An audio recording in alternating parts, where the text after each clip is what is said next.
That's a profoundly important story. It's a story of transformative learning. When I have a higher purpose, I find the energy and the courage to go outside my comfort zone. Now, the second story is a lot closer to home. I once had a daughter.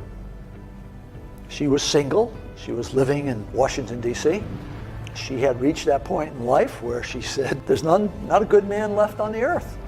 And then she found one, and she got really excited. Relationship grew. And then one day our phone rang. She's talking to her mother, and I know what's going on. This guy just dumped her. This daughter is the firstborn child. Many firstborn children share a common characteristic. If they're miserable, they want you to be miserable too. Okay? And she said, I'm coming home this weekend. I thought, oh, no. Her mother hangs up and says, you're the father, you go to the airport and pick her up. So the next day I go pick her up. She gets in the car and she doesn't say, hello, how are you? She says, that no good, dirty, da-da-da-da-da. 5 minutes later, she takes a breath. And I said, are you problem solving or purpose finding? We're finally pulling in the driveway.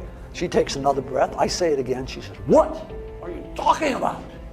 And she said, this is the real world. I said, well, I think it applies to the real world. By then we're in the house. I pull out a sheet of paper out of my file, and it says, Robert Quinn, life statement. She looks at it, and then she grows kind of quiet. And she looks up and says, when you feel bad, you read this? I said, no. When I feel bad, I rewrite it. It's been rewritten hundreds of times. She said, yeah, I can hardly understand some of this stuff. I said, yeah, it's written to a customized audience, one person. Then the first miracle happened. She said, do you think I could write one of these?